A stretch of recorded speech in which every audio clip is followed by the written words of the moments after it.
Hey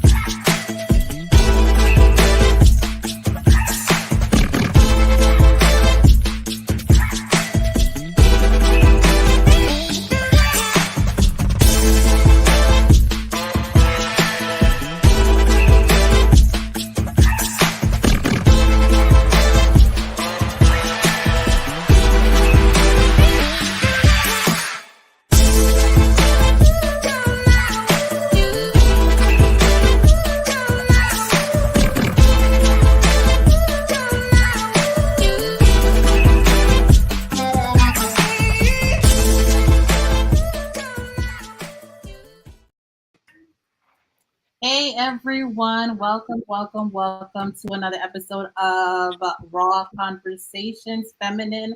I am super excited for this conversation, you guys. You are in for a super amazing treat. I'm your co-host, Gia. We have with us also Kai, our host. If you want to say a few things, Kai. Yes, you guys, thank you so much for tapping in. I'm super excited for today's topic, which we'll be going over about next. So that topic is about basically the divine feminine or the feminine in general as a single mother. And does being a single mother decrease your value as a feminine? Exactly. Yeah. So we also have with us a few guests. We have Cecilia, who you guys already know. She's always with us on conversations. We also have Ife Divine. She was our guest last week, and we loved her so much. We invited her back. And we have a new guest with us, Marina. Marina, can you tell us a little bit about this? Just say a few words. Hi, I'm Marina. Of course, I wanted to join on here because you guys are just lovely and awesome, but also I do happen to be a mom who is single. And I just been on this journey of motherhood and fighting for my life every day. I'm just kidding. But like in spirituality, in spirituality, and like, yeah, I just want to see what everybody's gonna say, and I got my little 2 cents to put in. So it's lit. It's lit. We here. We out here. Mm-hmm. So let's just hop right on in, you guys. Does being a single mother decrease your value as a feminine? This is a big question. What do you guys think about that one? No, mother. No, I don't think so. Personally. I know personally I've had conversations with some masculines who would feel that way, especially when you think of the climate that we've been in the last 2 years with the red pill and all this other stuff, where, we are being assessed in a different kind of way. Yes, single mothers in their eyes are not, it does decrease your value. You know what I mean? And so having this conversation really is important because, we don't want for people to be, not everyone, moms don't choose to be single. Like you don't enter a situation, be like, what I want to do is, it's sometimes it's just life happens, you know what I mean? And should that really make it so that now you're less valuable? Is that the right way? Is that what we're doing now? And would a man be less valuable as a father? See, that's the double standard now, right? Although most don't, have custody of their children, so. I guess it's all about perspective on this one, but yeah, I definitely think it's about perspective, or at least depending on who you're talking to. Yes. I think it depends on the maturity of the person, and for sure, because well, this is the thing. It really depends. It's kind of like it's not necessarily a black and white thing because I don't blame a masculine if they look at a woman that has multiple kids from multiple men or from one man, and they don't want to take on that, right? So in their eyes, they might be like, well, that's not enough for me, right, or that's too much for me, so it's kind of like, it depends on who you're asking, but in my eyes, I think to a degree it can. Does it decrease your value or no. Heal? No. You're talking about heal. The dating pool gets slimmer, maybe. Is that what you're? Yeah. I think that. No, so if we're talking about okay, so getting back to the original question, as a woman, no, because you are who you are. You know, whether to the world, being a mother is gonna make or break you. You know what I mean? So I think that a lot of the times, if you do it right, a lot of us as feminines, you know, we're on this journey. We're trying to evolve and be a better version of ourselves. It actually makes us a better person in overall, a better nurturer, more understanding of other people other than ourselves, you know. So I think that it teaches a lot of life lessons when you have children. But you know, being a single mother, to an extent, I mean, depending on the way you look at it, it might increase your value a lot of stuff on your own. No, seriously. You know, so you're like a jack of all trades. Yeah. That actually kind of goes with the perspective that I have. Excuse me, that I have.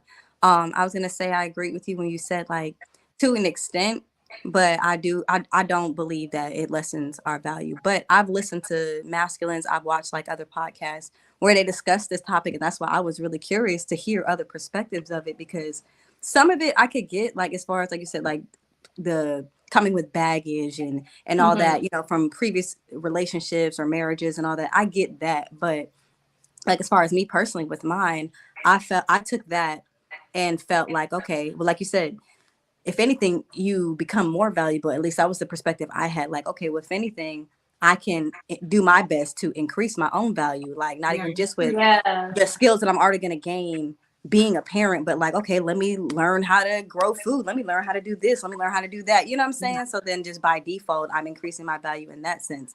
But also I agree with the fact that it depends on who you're asking, because you could ask someone who is immature and all that and still have all this value, all these other things that you bring to the table and contribute to, and they can still just look at it like, well, I don't want that type of obligation type stuff. So you just, you know, and just come up with whatever reason to devalue you when that's the furthest from the truth. Absolutely. Right. I agree 100% to that. Yeah. That definitely becomes a damn problem. Take care of their children. That's a little different. We have deadbeat moms, so that is like, okay, yeah, that's value to me personally. You know, vice versa though. You know, been in relationships where, you know, men had babies pop up. Like I didn't even know I had a baby. Like, so, you know, did I look at it at the time as, you know, decreasing its value? No. Did I accept it? Yeah. I believe also seeing, you know, blended families is a beautiful thing. Sometimes I believe if you believe in soul contracts, then that's another thing too. We want to get deeper. But like we said, no one chooses to be a single mom. Like I was married for 10 years and had 3 children. And then that, you know, was, you know, a part of my soul contract, and it was ended because it was toxic and I had to grow and move on. Yet I still, you know, have my children. That did devalue me in a market, like in the dating set? Yeah, maybe. Because like you said, some men don't want a woman with kids. Some men is willing to accept. So yeah. And you know what? It doesn't make a lot of sense in my opinion. I'm sorry, was somebody saying something? I think everyone's just... go ahead. It doesn't make a lot of sense to devalue a female because she's a mother. Especially if, you know, you say men are here to procreate, right? And the likeliness of a woman who already has kids of getting pregnant again is significantly higher than those who've never actually. You know what I mean? It's easier once you've already done it. So it just makes sense for you to not look at that as a negative thing. In my personal opinion, it just doesn't make any sense, right? But we find that happens. Now, we're talking generally, right? Both in the spiritual community and outside. But what about solely in the spiritual community? What are we, if we accept that, okay, yeah, I guess I can understand why they would feel that way, blah, blah, blah, you know, that kind of rhetoric, right? What are we saying then? Are we saying, because we're supposed to be teaching self-love, self-acceptance. The word value is the one I have an issue with. Value, Preference, I understand. I prefer someone that doesn't have a child. that doesn't devalue the person. And I think we in the Black community tend to, not necessarily the females, but I think the masculine tend to, in order to like something else, they have to put down the first thing, which I don't understand. You can just say, I have a preference for X, Y, and Z. Everybody has that right. Yeah, exactly. Say that your values decrease. That's the one that I have an issue with. Gotcha. Because who is determining this value? Yeah, who came up with this? Kevin Samuels. Okay, Yeah. Peter's going down. Who are you? Who are you? The pool that fresh and fit. Who's anyone outside of here? No. Who took care about who determines that? I feel Yeah. like Get out of here. Kevin Samuels, I mean, I'm not gonna speak ill. right. Really. Rest of But, I'm gonna speak ill. you know, I'm just kidding. I got Yeah. against Kevin Samuels. He had some great points and some he did. You know, but Harsh truths, but yeah, some of it was question is, some of it was ego and perspective, like you said. when I look at value, decrease your value. I take issue with that. I take issue with that. Yeah, I think that, this is the thing too, is that we determine our own value. That's where it begins. And I guess that would radiate anyways. And so if there's somebody comes in along and says like, oh, well, I mean, it depends on how you look at it. Because, some people don't know, some people don't know good value or good quality of something if it smacked them in the face. Right. So it's just like, we have to know our value as women, even if we're in situations to like being a single mother, because like we said earlier, nobody wants to be a single mother. But a lot of times when we became mothers, we were in situations that weren't meant for us in the beginning. So we end up in these toxic environments. And I'm not saying this forever, but a lot of the time, I mean, most of the times these toxic environments that require us, time was up. the time. Yeah. So it's just like understanding is really what's necessary to, see someone for in its entirety, other than what's right in front of you, if that makes sense. Yes. Definitely. Yeah. So it needs to start with us, right? We need to know that when we become moms, when we become single moms, our value doesn't decrease. We have to make sure we do that in a work that of pouring into ourselves and having that self-love, so that, because no one's going to give you what you don't think of yourself. I mean, am I saying that right? Yeah. You have to first give it to yourself so that some other people can see your value. Value yourself, and then others will value you.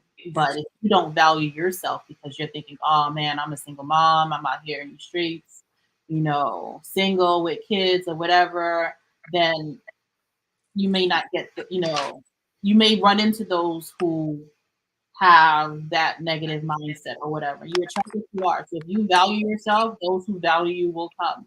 In my personal right. Yes. You know what I mean? Yeah. It's just society deems it, an ugly thing to be a single mother pretty much at this point. And so a lot of women like internalize that. Yeah.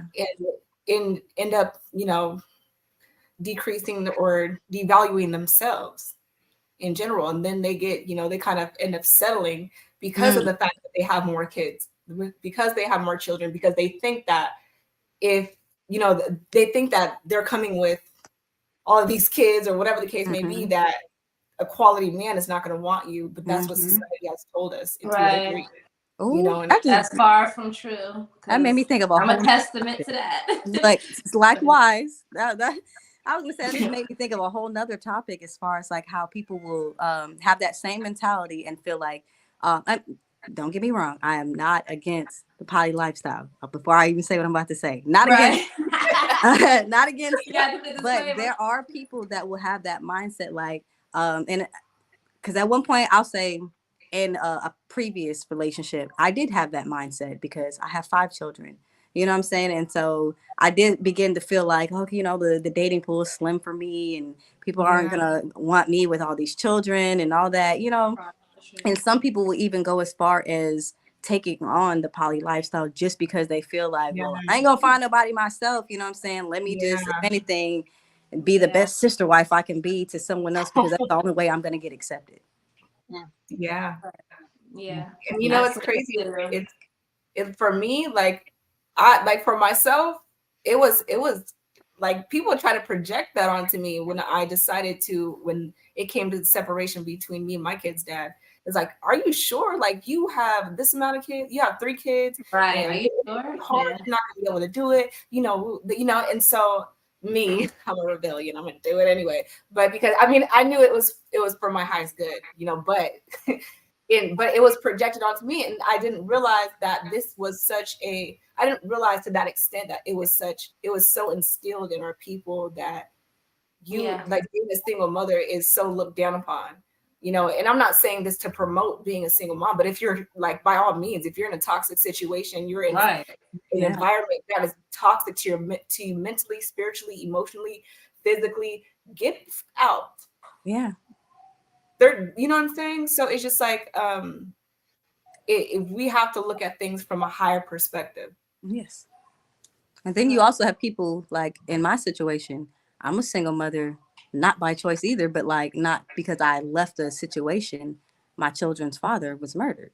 I didn't ask for that. I didn't ask for that or anything like that. That's something literally out of my control. And I've been in situations where, like, I know I had previous things happen where I even came to tribe, to community, asking for help and all that. And people would turn around and be like, well, you better make peace with the dad and da-da-da-da. I'm like, how can I, you know what I'm saying? Like, there are people like that. We're supposed to be so much of a community. Does that decrease my value? Even though that is literally not an option for me, It'd be things like that. And it's just, back in the day, we did have more of a community type. There was a tribe.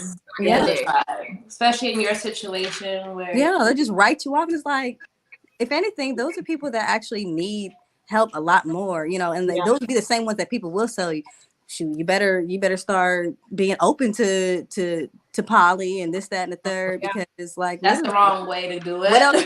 No, I've had people do it to me, in the past. Like I said, I'm not against it, but it's just the approach, and because of the situation, like why would you do that? And it was insinuating as if like I have no value as a single mother. Girl, I thought about it. I had my tiptoe in it, and I was like, I'm gonna marry myself. I'm gonna do this self-love. I remember that actually. Me too. I said exactly what I said. You know what? If I said, universe, whatever y'all want to call it, God, higher power. I said, if I gotta be single and just raise my children and be in my house, not with no cats. I don't want no cats.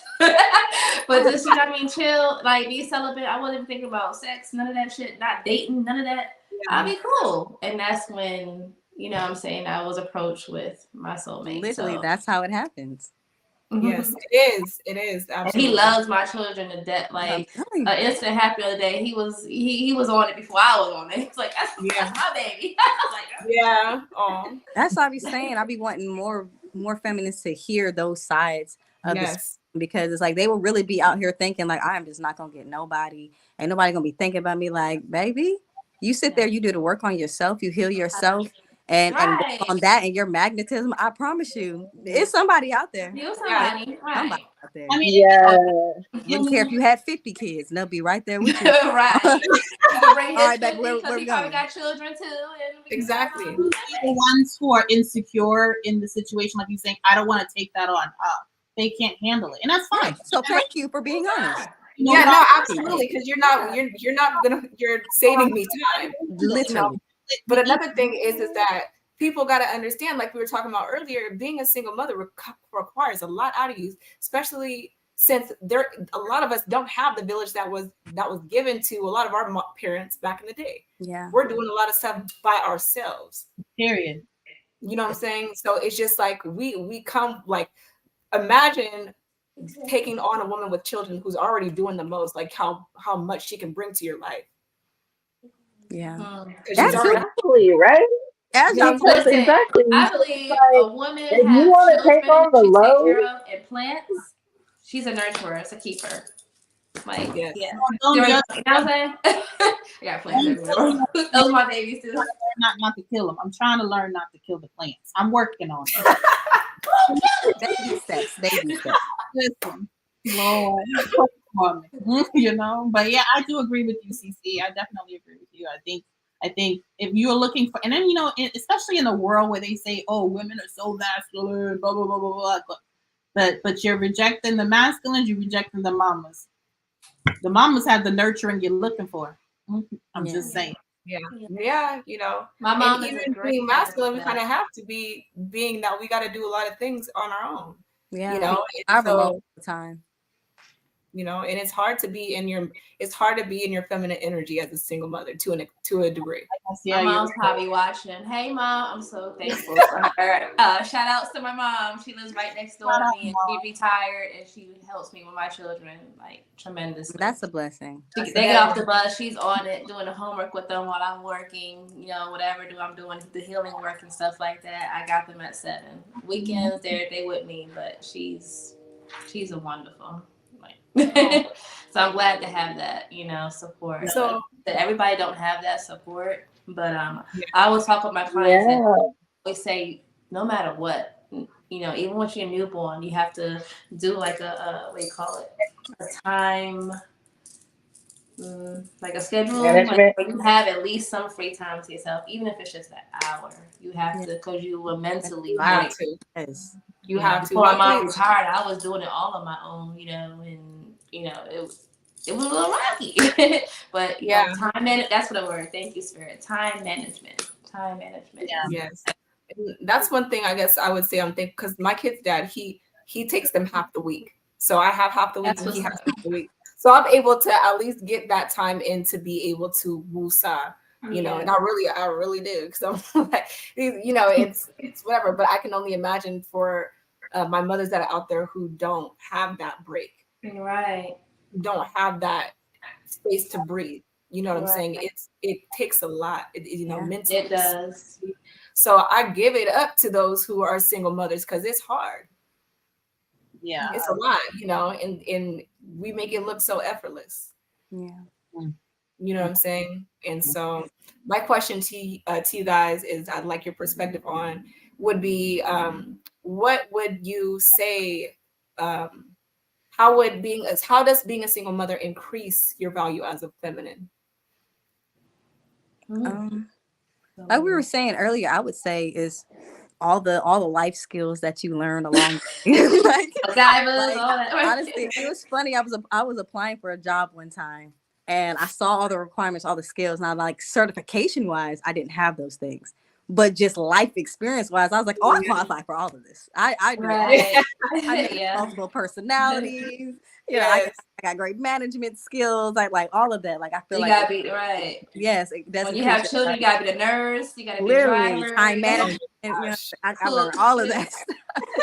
So I think it increases your value in that sense of like all the different life skills that you'll learn along the way. And then on top of that, like I said, when you take an initiative of just increasing your values in other ways, like just learning a new skill, learning other things that can contribute to not only yourself or a future household or future tribe that's going to come, unless you just plan to be alone, which I don't think anyone really does.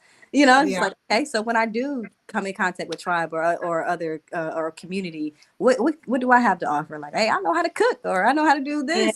Some people, single mothers, they don't do anything, So just learn a skill. Don't be the type. Oh no, my tea over. Yeah, don't be the type to already be in a tough situation by being a single parent and then be lazy, and then want to be taken care of and not want to reciprocate. Get in your soft girl era. Like don't make it harder. I made that post earlier. Like, listen, I don't know what's going on this front today. Just soft girl era is not about having this solely a man take care of you. That's not what we do. And then, what's your perspective, Marina and Gia? My perspective, honestly, I feel like my kids have taught me to like Marina, you have to put yourself first sometimes. Like they've like taught me like the self-care, because like you pour so much into your kids in nurturing, and obviously you don't want to be depleted, but like some people like just running on empty. Like people are out here running on empty, like you mentioned. So it's really like I used to like not I used to always be in the back burner because with my last relationship it was really toxic, so the world revolved around that and the kids. So I was either being a nurturer to him or my kids and not really myself. Right. And it really put me into like, your kids are happier when you are happy. Like, I'm a better mom when I take those breaks. I'm a better parent if I could go out and shop for myself. Like, Absolutely. just to like Absolutely. have the self care moment. So, And along with everything else, like time management And and you manifest all better. those skill sets. You I'm do. telling you. Yeah. yes, and I always say, Yes, I'm more patient with myself, like, because it's not just taking care. Like, I can be more present. I can be more patient with myself. Poetic snaps. Like, Right. yes, like, Awesome. 'cause so it's true. hard. Like, it's For scary. real. It is. But yeah, Okay, look, I think shout for- out to all the single mothers. like Listen, we have so much. Yeah, because we like we be worrying. yes, We be worried about our kids and ourselves and what the future gonna look like sometimes. Yes. And it's Be present. so like I said, yeah. So it's good to like just like ground myself. Like y'all need to get out and like, and they understand. They're like, okay. And I think and it's just a good example to them too. Like we don't really think about it, but they see how patient you are with them and how you're being with yourself, and they see like when you're apologizing for being Yes. impatient or short fuse. Like they're learning from you all the time. yeah. Like They like are. you are God to them. Like they see you, like, and it Yeah. just rubs off on them. Like I hope like my kids are great. They're confident. They want to take care of themselves. They want to help me. And if they ever catch Oh. me like mom's tripping, like they're not afraid to tell me. Yeah. They sound like my two oldest. They were like, "Come on, spa day. Let's do our Yeah, makeup, our facials." Oh, yeah. You Like don't let's do that make you anymore, feel mom. better. Yeah, like when my daughter recently caught me crying, she was like, "What are you crying about?" I didn't want to talk about it, but and then she was like, "You could tell me anything." Like she's just so cute, but Mature. What we do without our seeds? oh, that's beautiful.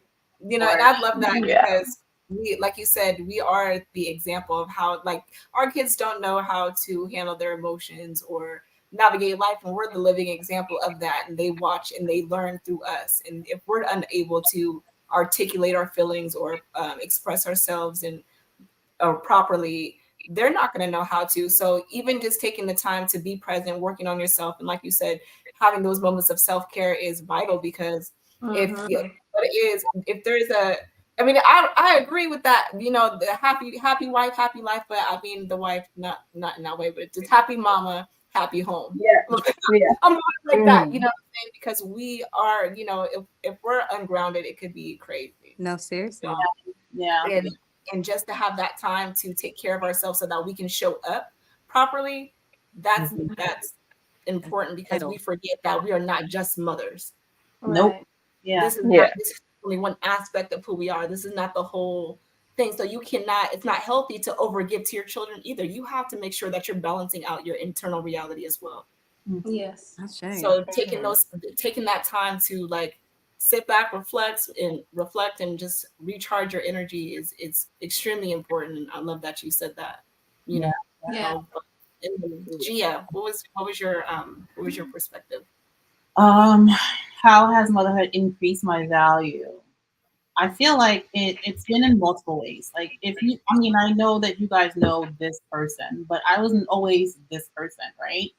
Um, Prior to being a mom, one of the concerns I had when I got pregnant was I going to be nurturing? Because, I come from a hard life, you know what I mean? And I wasn't sure if I had the capability to do it. I was like, my God, because I know what my mom is like everything. She was doing everything. She's like, but she was always there for us. And I was like, oh my gosh, how am I gonna do this? But the second you become a mom, something I don't know changes. It just does, and I attribute that if it wasn't for my son, having my son, that part of me wouldn't have developed to where it is today.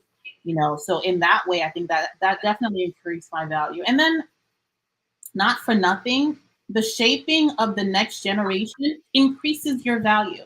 You are contributing. No, right? Talk about it. Come on.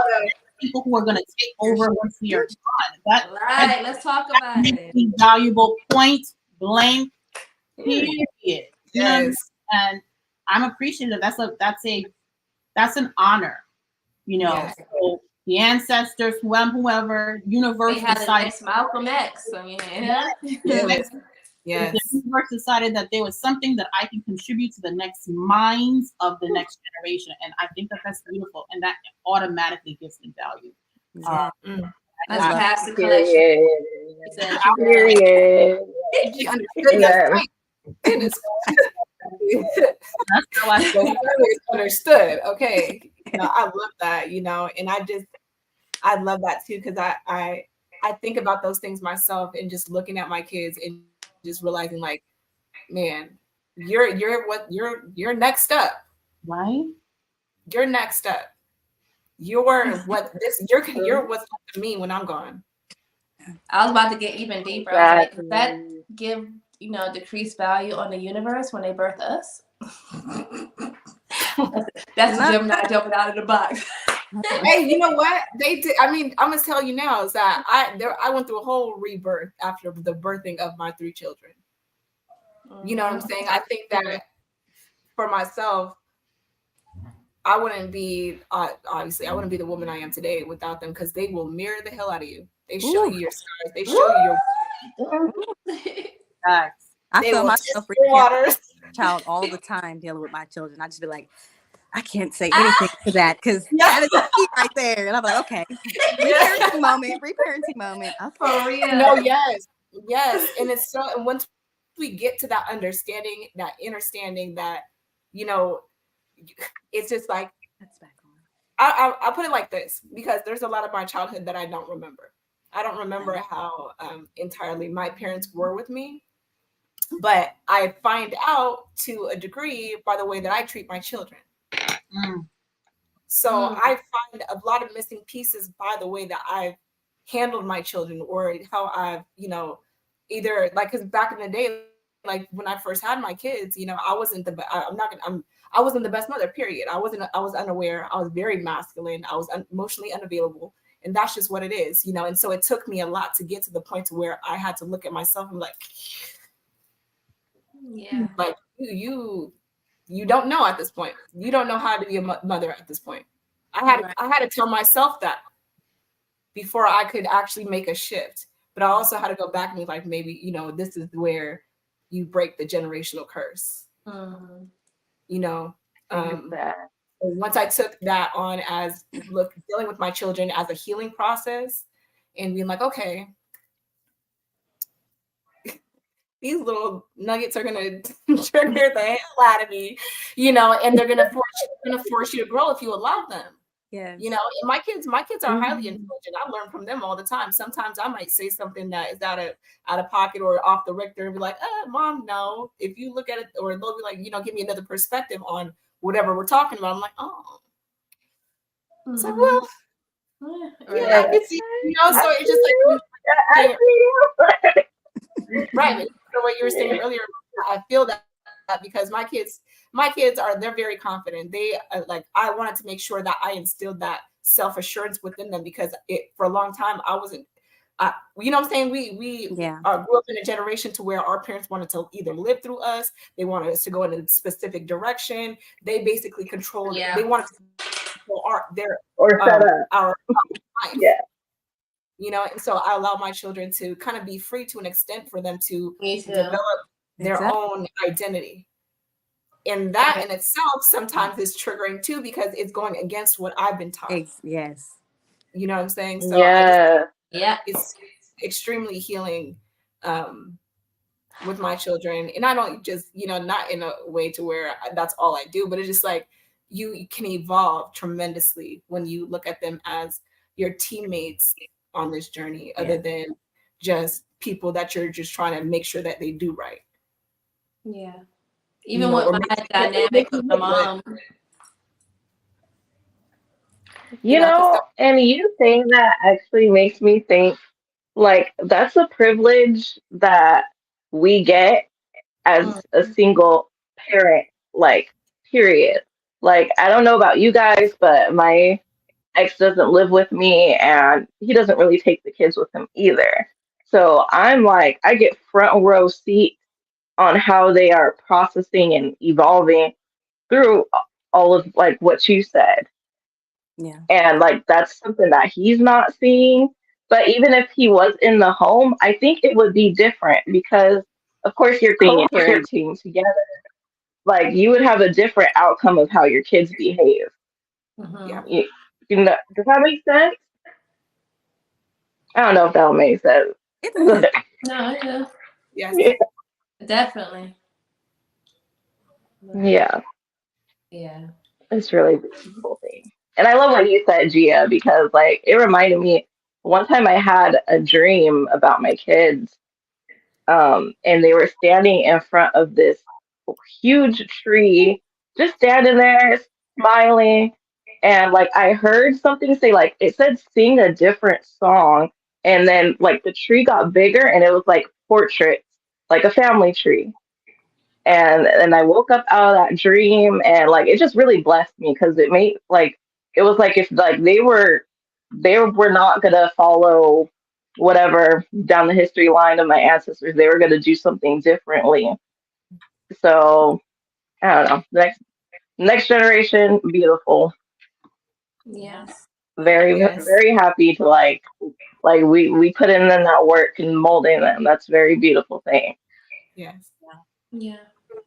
Yeah. I say a lot of it is, having to do with the time, being the age of Aquarius, a lot of us are coming more into, higher consciousness. So things are, even when it comes to parenting, even when it comes to relationships, everything is different now.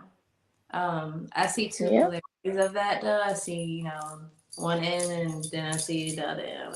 I won't say negative, positive, but it's not how our grandparents, grew up. Like they've been in relationships for, 40 years, 50 years, but then, it's not all, but some of the husbands would have babies outside of that marriage. Yeah. And granny would stay in that marriage no matter what. We're gonna make this work, we're gonna stay married, and you know what I'm saying? Grandma was doing her own thing or whatever, but they raising children. But this is a different time, a lot of people is not tolerating certain behaviors, and that has to do with the spiritual sense as well, knowing who we are and knowing our worth and our value, and being aligned with our high purpose, no matter what or who it is or who you're not with, what I'm saying? Making the right decisions for the betterment of all, not just even just you and your children, but, as a community, as a collective. Absolutely. And I remember having this conversation with a couple of my family members. Like, I'm not okay just because our family's done it, doesn't mean that I have to do it. Right. Doesn't mean that I have to stay. Doesn't mean that I have to put up with and deal with when I'm suffering or when I'm feeling some type of way or when I know that this isn't good for my mental health or whatever the case may be. It's not helping me evolve.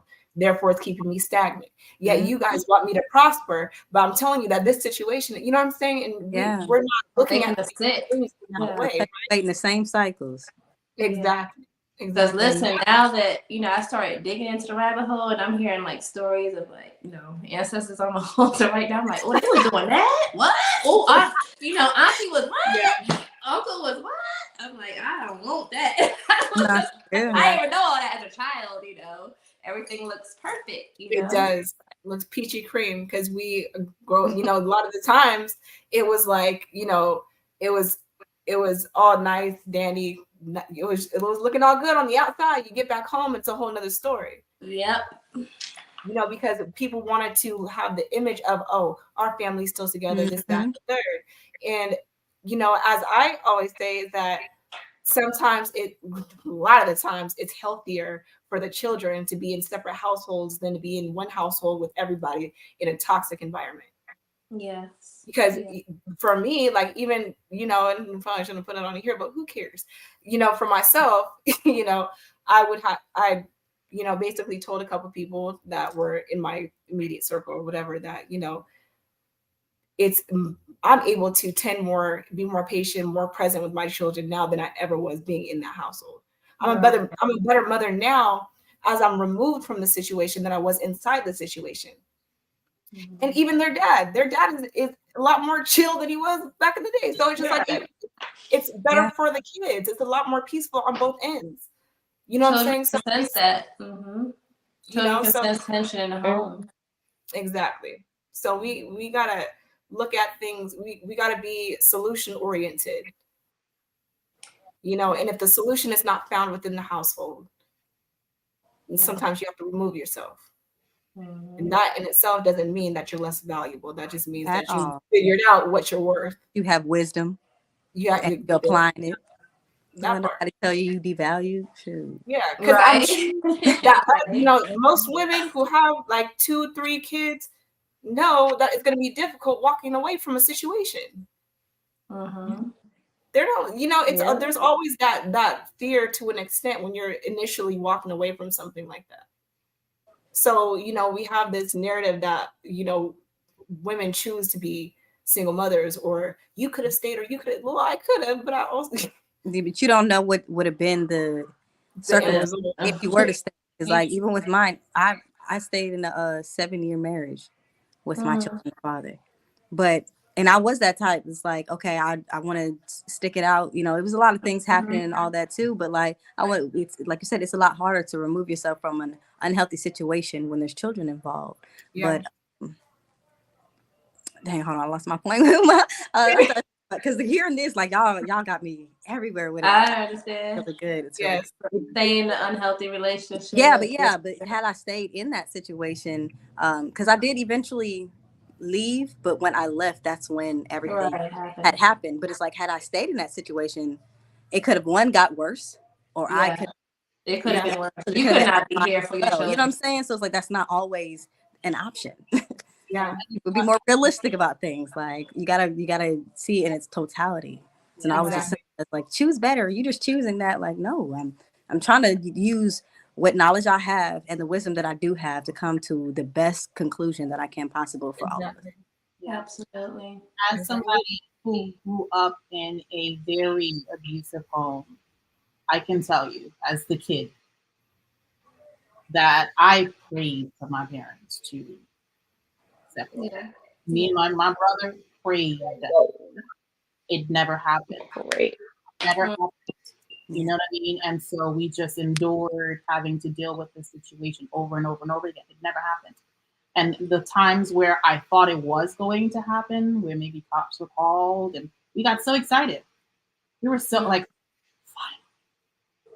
And just for her to go back. It's hard, like you said. I've been there in that situation. It's very difficult to leave those kinds of situations. Been there. Extremely difficult. But you want your kids to see you happy, and you want your kids to see you choose you, especially if you want your kids to choose do the same. Yes. I can't tell you to choose you, and I'm not choosing me. I can't tell you to love yourself, and I'm not loving me. You know, you have to show them what loving yourself looks like. Even if it's hard. And loving yourself is not staying in a situation that is toxic. It's just not. That's not it. I know everybody wants to have the family unit. We all want to get back to a family unit, but it has to be with the right people, Lord. We can't just shackled to people who are destroying us and therefore destroying our kids. Because when the kids grown up in an environment like that, a few things are guaranteed to happen. They will enter abusive situations. They will either become the abuser or become the abusee. That's just the way it is. You know Absolutely. What I mean? You are in a toxic situation. The kids are going to be toxic too. Or, you know, this is what you're teaching them to accept. And you're teaching them norm. This becomes their norm. Yes. And outside of that looks foreign, and it freaks them out because they're not used to normal. Right. Yes. Toxic. Absolutely. And I've seen a post a couple weeks ago, and it was talking about creating an environment so safe for your children that anything toxic automatically shoots off a red flag for them. Yeah. So we just have to remember that us exposing them to these types of environments is in fact shaping them. And they're sponges. Yeah. These are the most vital times. This is the foundation of who they're becoming. You know, the first 7 years of a child's life is the most important. Right. Exactly. You know, because that's the first 7 years is what shapes who they will become later on. That will be the core, the foundation. Subconscious, super subconscious. You know what I'm saying? So, I mean, another question that I have for you guys, what do you guys think about talking to your children about, you know, like being open with your children about like certain things that you have going on within your household?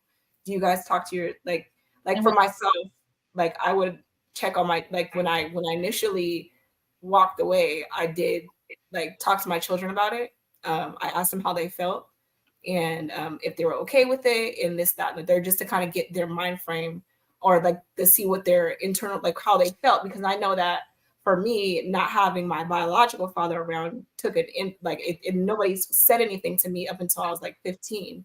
So that took a lot, you know, I mean, that's whatever. But it's just like, it's kind of funny. But what I will say is that I just I basically wanted to have that conversation with them so that they feel like they're included. In that way, if they do feel some type of way, I can talk about it now and I can, you know, nurture that wound now. Right. You know what I'm saying? I even ask them their perspective, you know, because we forget that if we don't explain things to our children anyways, they're going to come up with something. Conclusion themselves, yes. Yep. You know what I mean? I definitely had those conversations with them without not saying too much. But like you said, my oldest, which is 13 now, and my second oldest, at the time I was in my marriage, they've seen, you know, me and my ex-husband tussling like on the floor. So, and I remember one time my oldest took my second oldest with her sister into the room and closed the door as a protecting her sister. So they seen all of that. And then when my third baby came, Chi-Chi, you know, she was born with this chronic cry because I was so stressed out during, you know, my pregnancy. That's when I first got into crystals and healing. I had to like literally, you know, heal that from, you know, her, because everything, like something would drop, she would jump as an infant, you know. And that was my breaking point for me to leave. And then when I finally did, I had this, you know, conversation with them, how they felt. And of course, you know, they had mixed signals because, you know, they love their dad, but they see the environment they were in, so they wasn't happy with that and pleased with that. So they was basically happy as long as I was happy. And, you know, with their father at first, when I first left, because he wanted to hold on to what was, he was very like vindictive and stuff like that. But as I healed and as I did the work and the spiritual, things kind of like, you know what I mean, balanced out. So now we're co-parenting. What you mean? And like he even tells his new girlfriends that he's still tussling with. He was like, "You'll never be my ex-wife," and I'm like, because his mom tells me, I'm like, "What? You tell your girlfriends?" So.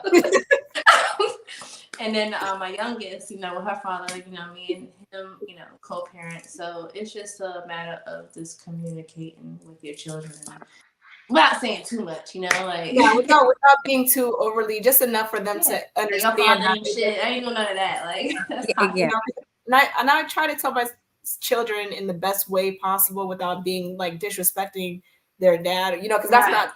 Even though I can, that's not something I'm gonna do because they can. That's a good mother. In their own, you know what I'm saying, like that, whatever. But you know, just asking them like how they felt and if they, you know, and my kids are like, yeah, no, we like it this way because you know the first time like it's out, you know, and so I appreciate that because now my like I'd like to tell them, or I did try to tell them in the best way possible, which was trying what I was getting to before I lost track of but basically was just telling them that, you know, this is not like, you know, I walked away because you don't want to be in situations where you're not respected. Right. And I with my kids, I always take accountability because I like to teach them that I'm not always right. We're not, just in general, we're not always right. We make mistakes, but we can always do better. Mm-hmm. And so, I just let them know that, like, just love yourself. Let them know it's not their fault. It is not, and that it's not their fault as well. You know what I'm saying? And it was kind of like, it was really, I prepared my kids though I did. I started asking them questions like prior, because I had set it up, months prior, and I'm like, how would you guys feel if this, or how would you feel if that? Like, and then just kind of winning them onto the perspective until eventually I was like, okay, this is what I'm gonna do. And they're like, oh, really? We're gonna have 2 rooms, So, I think that just talking to them and having that relationship, for one, is breaking generational curses, because a lot of times, like for myself, there's a lot of things that I was left in the dark, and I had to create my own perspective on things. Same. I was gonna say that's exactly why I chose to that with my children, because I would have flashbacks on like just situations that would happen, all the instability, moving around, seeing all this crazy stuff with my mom, and it's like I never knew what was going on, and I didn't know how that felt, but it always affects me. So it's like I always thought about that with them. So like, okay, like how are you feeling about it? At first, I wouldn't do that. I just felt like I'm your mom. I'm gonna make the best decision for her, and I would just do it, and then I could see like similarities in how they would react versus how I felt as a child when I didn't know those things. And that's what opened me up to starting to talk to them. Like you said, not too much, but enough to where like you understand what's going on. I'm open to hearing how you feel about it. And I'm even willing to consider how you're feeling. It's not just my way or the highway. Like your happiness and everything, your peace matters to me too. Not just because you're a child doesn't mean that it doesn't matter. His parents are both good mothers here. Another thing is that I think that it's important for us to give them that voice, because that's what society does to us on a daily basis. I didn't have one for years. Quiet and obey. And I think that that's like it's like it's wrong, and so anytime that I find myself getting it, like because sometimes I'll be like, just don't ask no questions, child, but like I'll have to go back and like, okay, and I'll answer it for them, because I realize that I need them to be critical thinkers. Right. Society to where you're not taught to think for yourself. You're not taught to critically think or whatever. You're just here to follow, do. They teach you whatever they give you the map and you just follow. Like I need my kids to be like out here thinking for themselves, because if I'm not around, I need you to be able to think logically and like, hey, that don't make no sense. I don't want my children to be out here and be persuaded by anything and everything and keeping their mouth shut about it. Right. If you like, especially like, like now ask that question. Where are you taking me? Where did you come from? Who sent you? You know what I mean? Yeah. So I think that's something. I love those questions though. I love it. Yes. Yeah. I don't think I had I didn't have to go and sit down and be like, hey, buddy, let's have a conversation. My son is very like vocal, period. And so when everything happened with my situation, he was already asking questions. And he's very expressive. He's going to tell me how he feels, and we have that kind of relationship anyway. But I was grateful to have that, because I was wondering and I didn't know how to broach it. Like I don't know, I was a little scared to broach it. I don't know why, but I didn't know what was going to happen from that conversation. But we definitely, I think it's important to have those conversations, because I know for me, just like you guys said, there was a lot of things that happened in my child. I had no say in nothing. And I think now, because being, I guess, more aware, more conscious, I realize that, he's capable of understanding what's happening. He's capable of having feelings, and it's very important, like you said, Pat, to let him express those things and talk, because the last thing you want is to black out his chakra, his throat chakra, and then he's going to remember that. You know what I mean? And it's going to trickle into the future. So, yeah, I agree 100% about talking. Yeah, awesome. Absolutely. Awesome. I guess going back to the whole single mother and value as a feminine, I have an interesting question for you guys. In what ways can the spiritual community better support and uplift single mothers in their journey towards self-discovery and empowerment? Mm. How about be quicker to teach and guide than to judge? Since we don't know everyone's the ins and outs of people's situations, like Exactly. I have so many people that will judge me alone and think like, oh, and not even realize a lot of things have taken place or or even in my head or whatever. They just don't know. And it's like I could have the outside. really been receptive of you had you just showed me or taught me versus just like, dang it, you don't got that or you don't do that. Like maybe I just didn't know. You don't know what was taught me as a child or what I had to just teach myself. Like just teach and guide. Yeah, without being judgmental, like you said. It's like, it might be off. I might look a little strange, but hey, that's the mentality I have. Like you look, I'm gonna assume first to other people. Yeah, I'm gonna assume first. You just don't know. So if anything, I'm just gonna put you on game. Now, if I put you on game and you still go do it, I'm gonna think that's a little foolish, but I'm gonna still keep my opinion to myself. And I'm treat them like they're children. Oh, yeah, like you'll get it one day. But at least I can say I showed you. Be a part of the Brandy solution. would say, "Long as you happy." The solution and not the problem. Yeah. Right. People love to point out the issues. Ooh, that and that. And it's a whole lot of this going on and it's a whole lot of that. That's another reason I wanted to start Safe Haven, because it's like, okay, everyone loves to discuss the issues. Who's going to come up with some solutions? Like, if we're going to talk about it, it needs to be an edifying conversation. You know what I'm saying? Like, we shouldn't just be talking just to hear ourselves speak. Like, how are we going to contribute to the solution? Yeah. I'm an advocate for self-love. Me too. I am. Like, I have clients, like, can you do a spell to bring him back? My husband or my boyfriend? No, not gonna. They don't want to hear it half the time. Never. I had somebody. Let's work on you. Let's work on your healing. So you're not in this place this time. Yeah, there's some inner child healing. No, for real. I told somebody up by the bootstrap, looking for love in all the wrong places. I've done it. On yourself. Thank you. My parents divorced when I was 13. I saw, a lot of things, and I went through that stage where I was looking for love in all the wrong places because of that. So yeah, I just had to teach self-love. Self-love is a cure for most of it, Yeah. And outside of that, just being manageable with your emotions, your time, your finance, and everybody has a part to play in that. Everybody have a piece to the puzzle. We all need it, so yeah. I think another way that the spiritual community could help is by learning more how to hold space for people versus just like, even if you are teaching or guiding, like, some people have a tendency to just come off like, hey, you need this, yelling at you, right? Not even be wrong. It's just your deliverance could be a little aggressive. So learn how to hold space. And know that like everybody's journey they gotta go through some things. They might have to make that dumb decision, and hit that brick wall in order for them to actually get it. So like just hold space. Like they're gonna hit that brick wall later on. Just having be there for them. Like, don't say I told you so. Like, no. Yes. All right. So what did you learn from the situation? You know what I'm saying? Learn how to hold a safe space.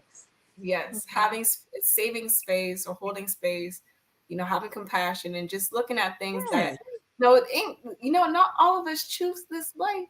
We just chose better. And just like you wrote that up in your contract when you got here, so don't be surprised. No, that was right. Yeah, you're right. Even still, you can. You didn't realize when that time was up, though. You gotta go. You know what I'm saying? But just having more. I think that the spiritual community could help, obviously, by the not. What are you to judge? Like, what I'm saying? Just like at the end of the day, it's either you gonna help in one way, shape, or form, or you can just move on and enjoy your life. You ain't even gotta look. Like, you know what I'm saying?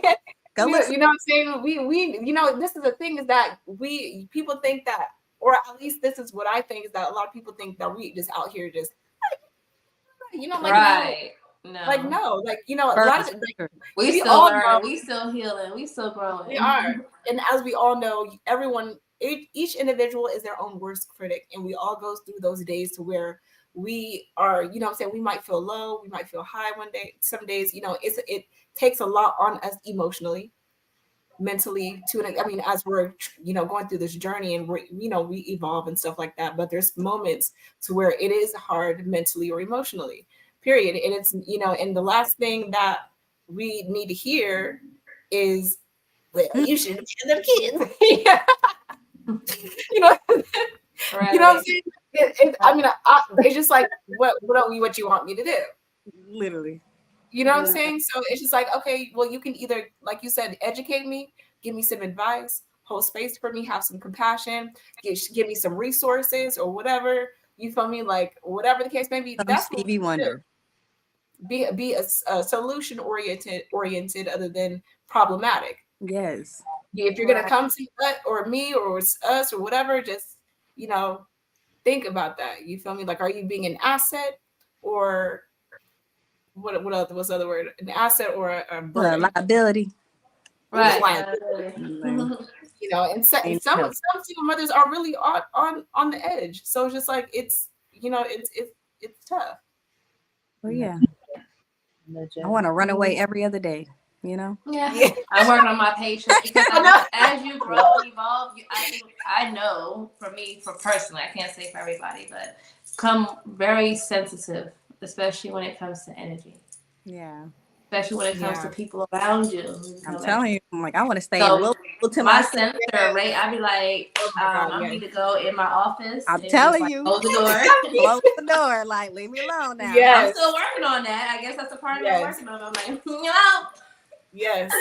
It's like, what's wrong? I said, give me a moment. That's all I need from you. That's all I need. I tell my kids, just let me breathe for just a second. For a second. Because I'm trying to teach them breath work. Like, when you're upset, when you're angry, or when you have emotions that are going haywire, like, I want you to go sit down and breathe. Go sit down. I do teach them that, and when I'm doing that, they remind me of what I taught them. Especially my youngest, so cute, the 5-year-old. She's like, Mama, just breathe. It's okay. And then she'll do one of these numbers like this. I'm like, oh, for real? Like, I'm teaching them right. My kids be so like accidents happen, mistakes happen. It's okay. Oh, sweet.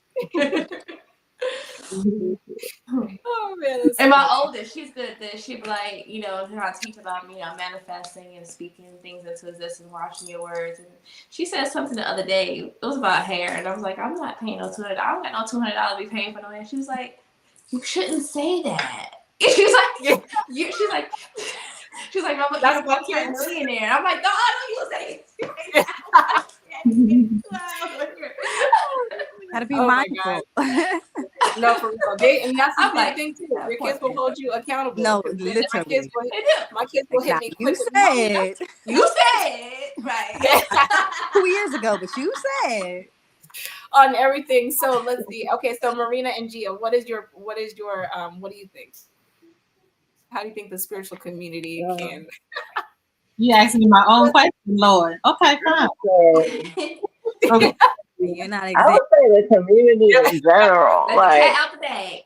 Forget spiritual community. The community in general, like, we just need community. Like check in on us. See how you could help. Invite us out to things. Because I don't know about you guys, but one thing I have noticed, being a single mom as my experience, I've met a couple of married couples and our kids mesh well and everything. They play, but I don't know what it is, but they'll kind of single you out in a weird way because you're not part of a nuclear family. Does that make sense? Mm-hmm. Oh, you don't have a man, you're divorced, you can't hang out, you can't sit with us, it's just about play date, but not outside, hanging out, just as parents, or it's, I don't know, I feel like it's very, I don't know what the word for it is. I can't, it's lost on me. Huh? I said more so it's designed to alienate. It's very conditional. It's conditional.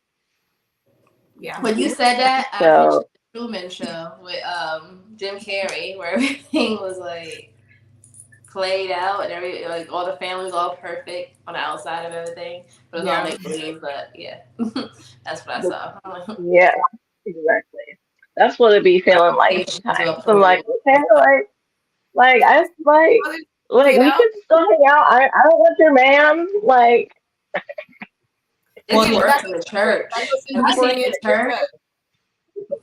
It might be. Yeah.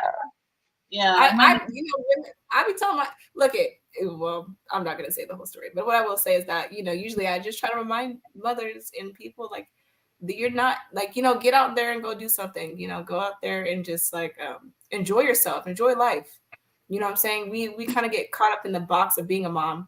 And until you find your soul tribe, still get out and go do something, because we need that. We need, we're not, that, like I said, that's just one aspect of who you are. Right. You're not just a mother. You were somebody before you had children. And so we tend to put that on the back burner, and that's not great either, because then we're teaching, we got to think of these things consciously. Like, what are we teaching our children? Because then we are also teaching our children that lack of self-love, that lack of self-care, that lack of pouring into your own cup. We have to show them an equal balance, or do our best to show them that there's a balance that's needed. Because eventually when they get older, they'll remember, like I said, from when they're born to that first 7 years, they're paying attention to everything. That's their subconscious mind is picking up on everything like a sponge, and we got to show them what it's like to be in balance. Yes. Yeah. And teach them that too, but I think that, get out there anyways. not in a crazy way, but I mean, like, enjoy in a crazy way. Yeah. Right. Yeah. I guess I know, I think somebody already said it, but really you can never underestimate a check-in. A check-in, just as simple, like, as, hey, how you doing? How's your mental today?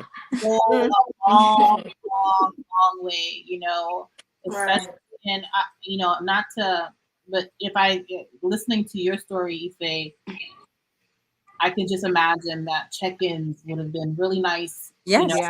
That goes a long way. Sometimes you're in a thick of a situation, you're stressed out, you're dealing with kids, and it feels like you're all alone. Simply somebody calling and being like, "Hey, how you doing? You need anything?"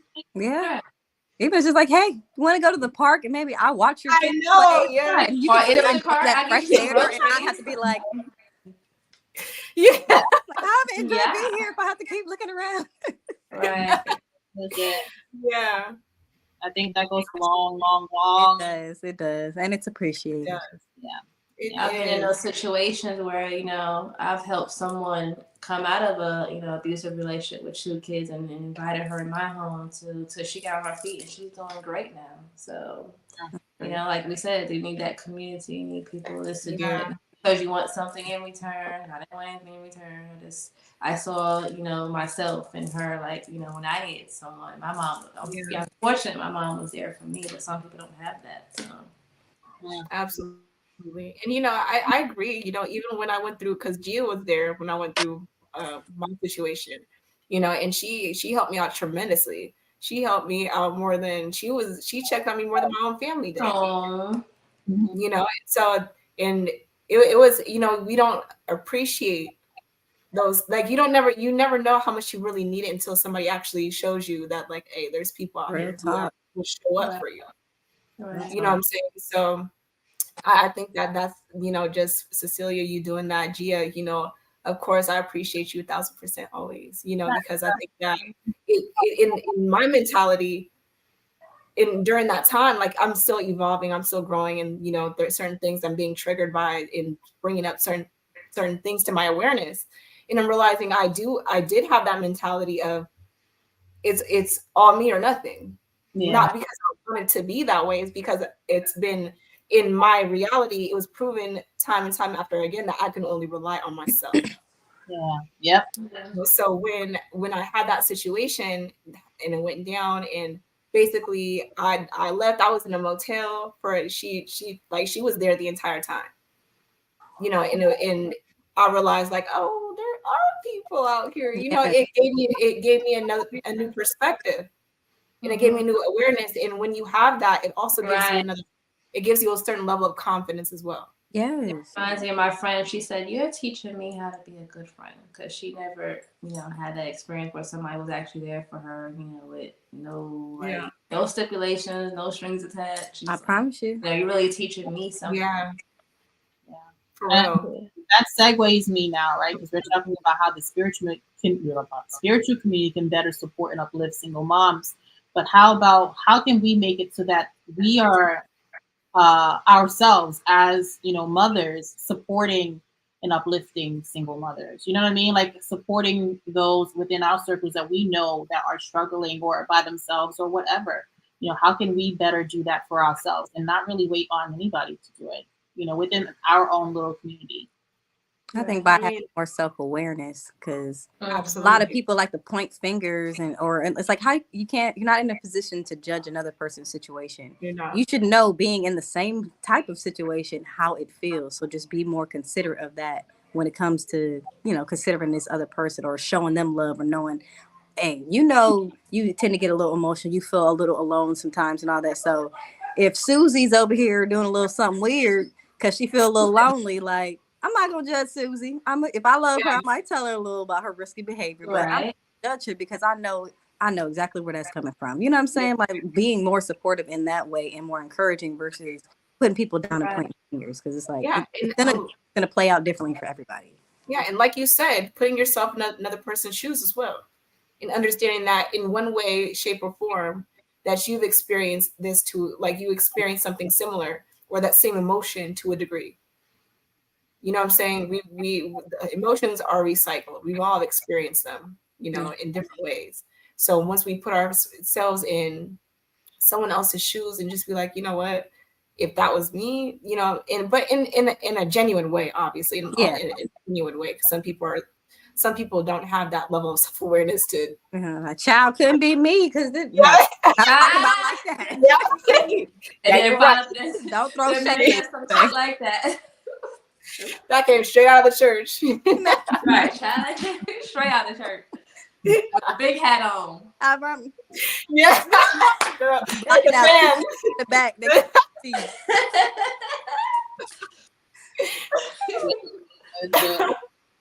I just think that we just have to do a better job of really, like you said, supporting each other, being there for each other, and uplifting each other always. You know what I mean?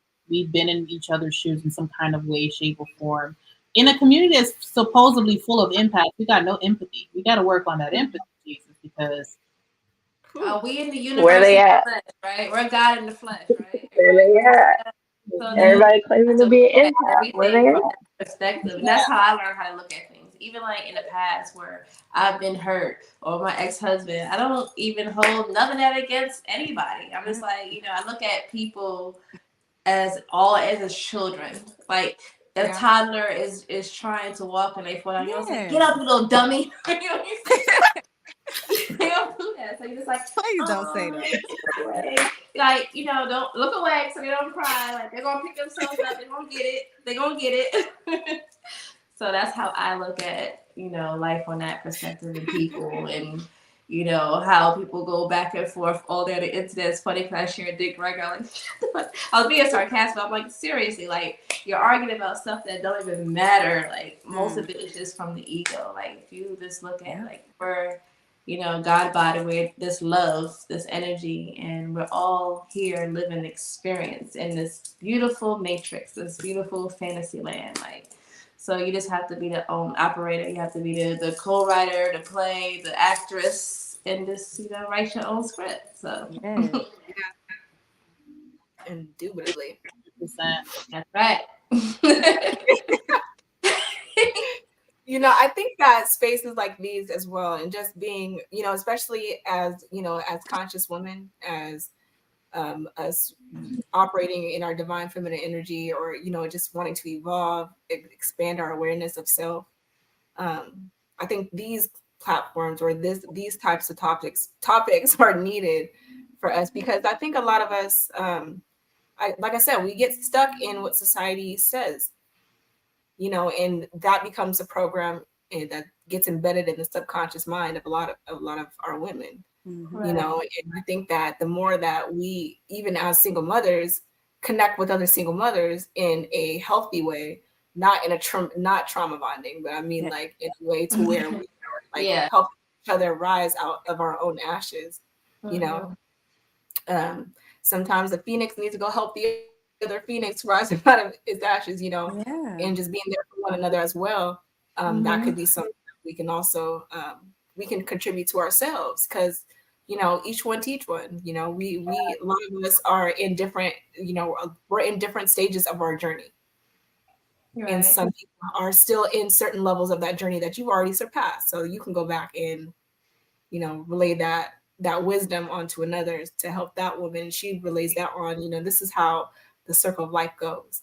And when we kind of keep these things to ourselves, and it's almost an injustice to society. It's like, hey, if you out here seeing another mother struggling mentally, spiritually, emotionally, and you have the wisdom to provide that person to help them evolve in whichever way, or at least plant the seed, do so. Yes, exactly. Yeah, I agree. And not women don't give up, like thinking that because you have children, you're not gonna find that significant other that value y'all line. So that's a myth. Just wanted to remind all the women out there. Even like my stepmom, when she got with my dad, she already had 2 children from a previous marriage.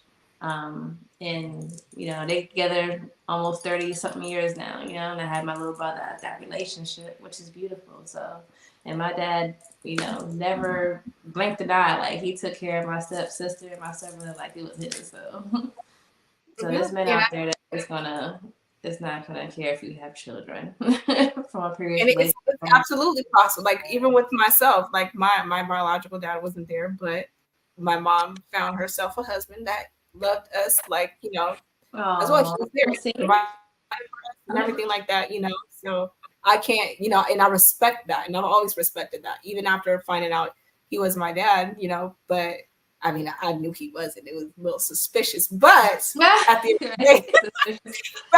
day, it was just like, okay, I see that it's a possibility, and I always look back at that, and not always like, I'm like, there's people out there who maybe they don't have kids and they want kids, and they're just there's some men out there who will take a woman with kids that with kids 3, 4, 5 because they want a big family.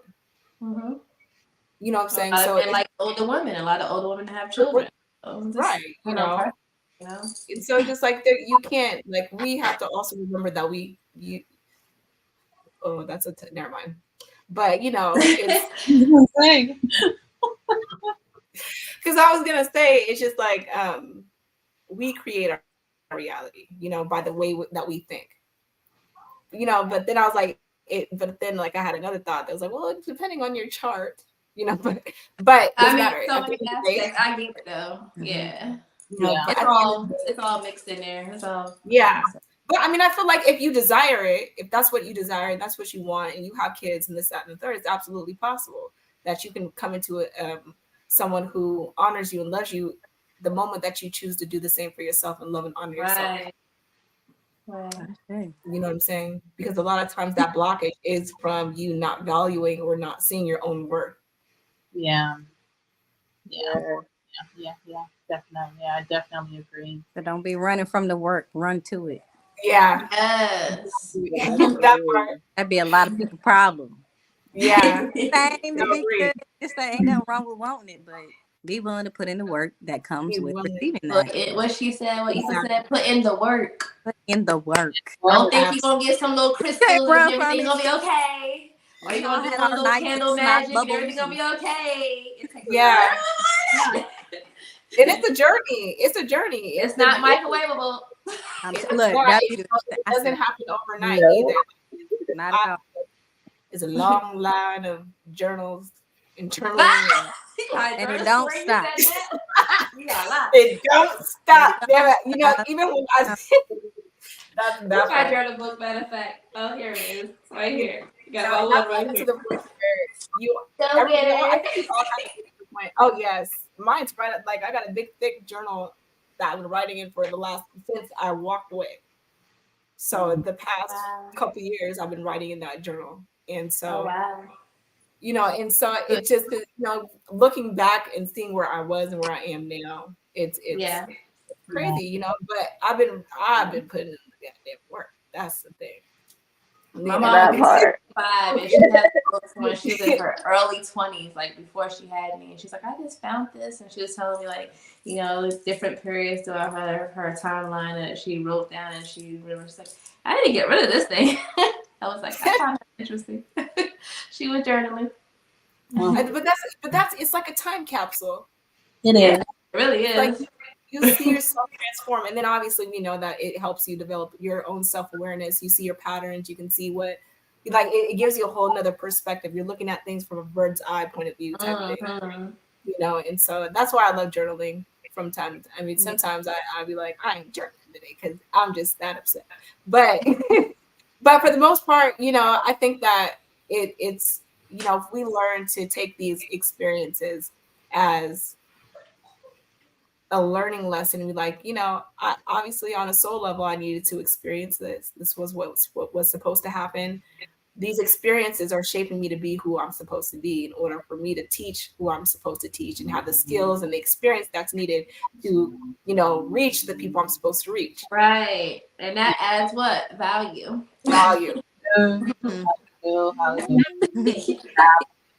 that reminds me of Janae Aiko, and her and Big Sean were like on one of those like little Zoom I remember that.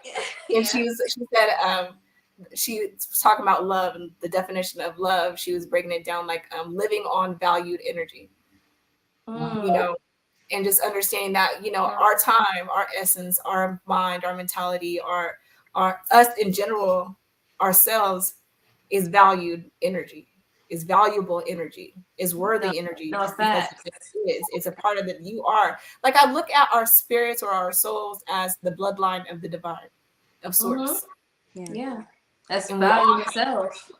Without the material, society tell you what value is. A high value man or a high value woman. It's not just money. Exactly.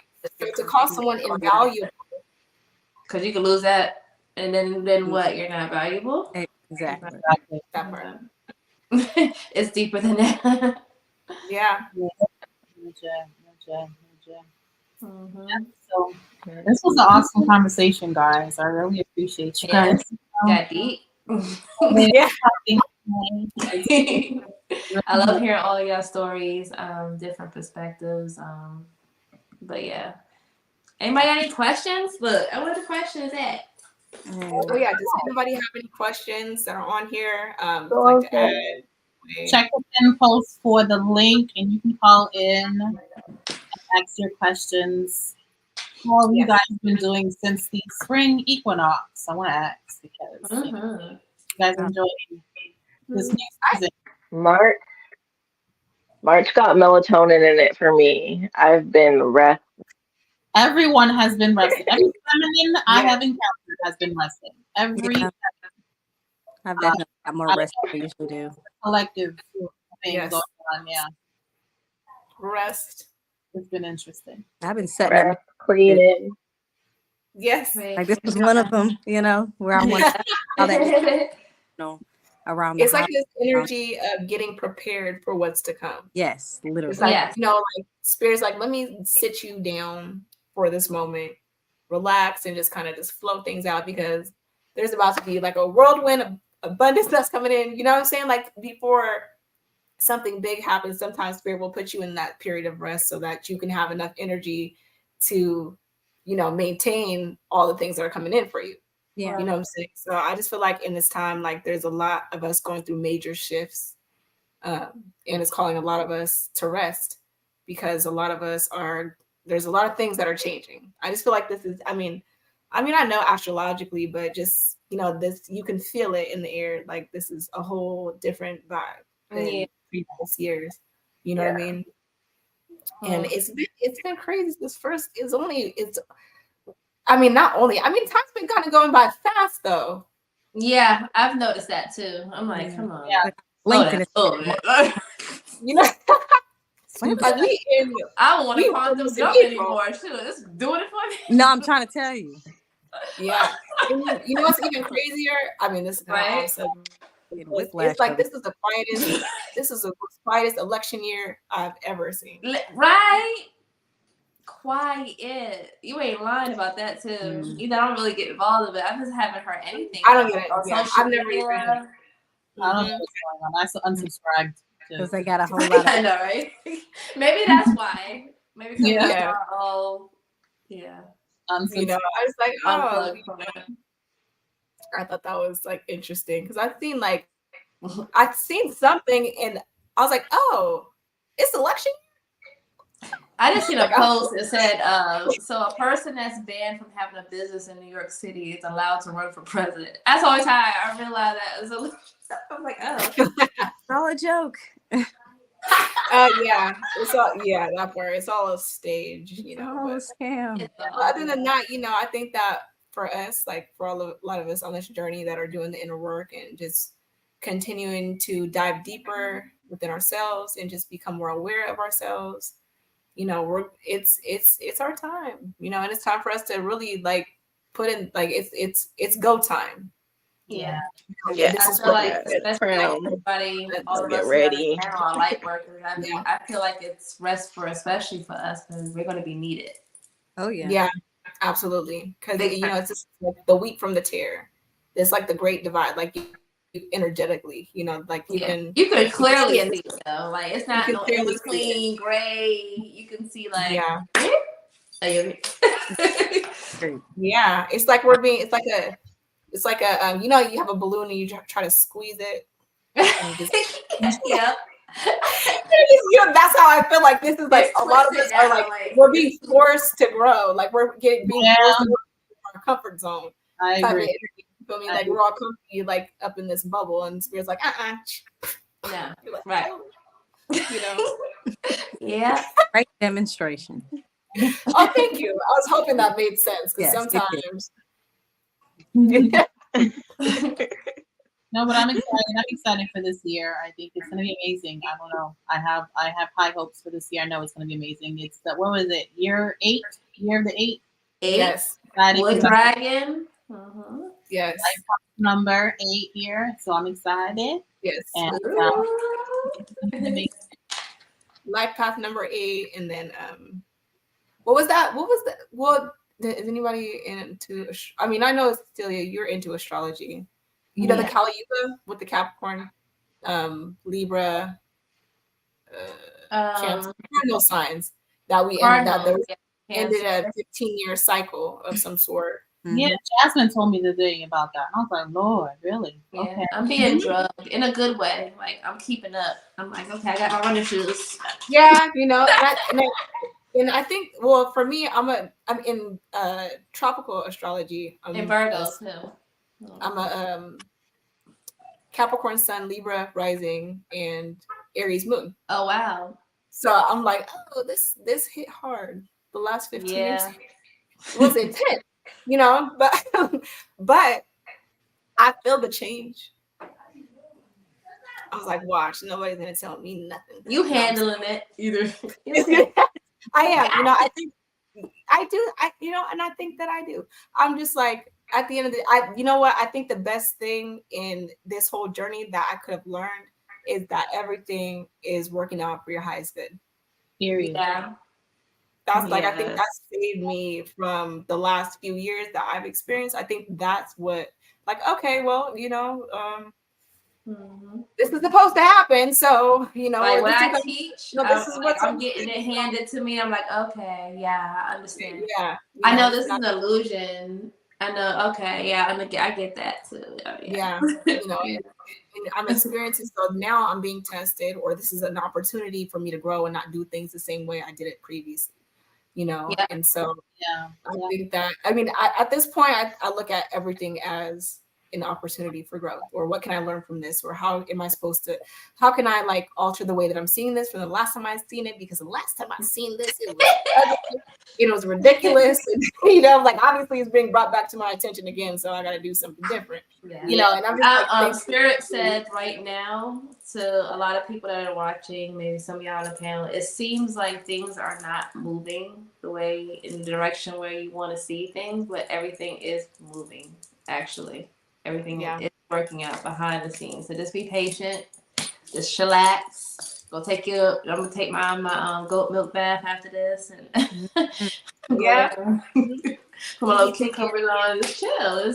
Everything is good. You already did the manifestation. You already, did your prayers. You get alignment. Just breathe, relax, get out the way. What's that? Is it Jay-Z? Breathe, stretch, shake, let it go. Yeah. Hey. That'll forever be like my go-to. But just like like another thing is that when things feel like they're falling apart, they're actually coming together. Yes. What you asked for, right? To what was. It's just like, it's like, how about this? Like, you might, for instance, you got your favorite restaurant, right? You're looking at your favorite restaurant and you love that restaurant, and you start seeing people just tearing it down. You're like, no, and then, but then you realize that it actually is not being taken away. They're just reinventing. They're just refurbishing. They're like, and then that's right. And then so by the time you get this new building, and you're like, oh snap, like this lit, and then you're like, oh, like there was no reason to worry. Right. That's what it's like. That's like that's the that tower card. That's what I saw right this now. Yes. That's what I saw too. I love the tower card now. I used to be scared of that tower card. Like that. I love the tower card. It's like it's not all bad. A tower piece. You know what? Because people are afraid of the tower, thinking that it's a destroyer, which it is, but it's a destroyer of what no longer serves you. Exactly. Yeah. Get this out the way so this can come in. Exactly, and it moves quick. You can do this the hard way first, or you can do this easy way. It's gonna happen. So it's gonna happen. And I'm like, let's go. Like, come on, let's bring it on. Exactly. I think that I'll be playing with my emotions. How those, like, there's certain memes like you hit rock bottom on purpose because you're an alchemist and you can like, that's me. Yeah. You know what I'm saying? Mad scientist. Stubborn. Yeah, that's mad scientist. The mad scientist. Yeah. That part. It's beautiful because you get to or at least for myself, I feel like I find beauty in all emotion. Same. Mm-hmm. There's something. It's just like we come down here, like as souls, we don't experience this. No, we don't. We come down. It's supposed to be fun for us. Some of it may not seem so fun. It doesn't seem, but it really is. Past that, get back to the fun. Yeah, but it's beautiful nonetheless. She's right. Every piece of emotion. Right. To just imagine when you leave like this body, this vessel, and your soul is like replaying, like literally like playing a tape, and you replaying everything back. You're like, man, I fumbled that. I could. But you know what? What if we don't even like? That it brings like it makes me think like, what if we don't even like react that way because there's no emotion? Just like what if we're just like, that was life. That was my like, well, job well done. Let's move on to the next. I promise you. I want to be able to say I don't know. How does it I need a break. I feel like there would be some emotion. I don't know. I don't think you would be like that stoic. I don't know. I'm not stoic, but yeah. I'll be a not my best moment. Not my best moment. Random. I can see myself like for real. Man, I was over here crying, boo-hoo. Yeah, I know at least like how you watch movies and you're like, no, don't do that. Go the other way. Yeah. What are you doing? Go that way. Run. Like they can hear you. Yep, exactly. Why'd you take it? You nailed it, Maria. You nailed it. Legit, Maria. That was just like, why? That was a good one. Oh, Lordy. We got to do this again. I don't know if you guys want to come back again for Rock. Heck yeah. I would love to. I enjoyed conversations. I enjoyed it too. Yeah, Yes. definitely. I always enjoy it. You know, I appreciate you guys for being here. You know, you guys, of course, are radiant. You guys are doing your thing, you know, and so just having, you know, your essence here is just, you know, it's just the vibration is felt. The frequency is Same felt. here, reflection. Same. We appreciate you. Yes, we It's just being a appreciate room full of seeing all appreciation. you lovely ladies sharing space and hearing your guys' perspectives has been awesome. So Ashe.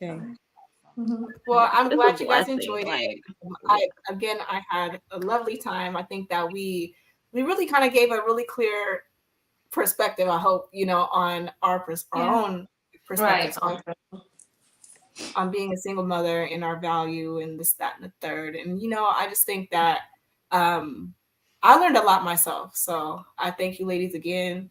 You guys, thank you for tuning in to Cosmic Connections and this episode of Broad Conversation. So yeah, we love you guys. Thank you. Make sure you guys go follow us on YouTube as well. Make sure you guys do that. Subscribe, and also our Facebook and Spotify. Yes. And tell them hit that notification bell so you can get notified every time. Exactly. Every time. Every time. Because it's lit over here. Okay. All right. Yes. And then Gia, do you want to take us out? Thanks guys again for joining in on Raw Conversations Feminine. Be sure to check us out next week for Raw Conversations Masculine. I'm excited for that. And we'll see you in the next one. Bye.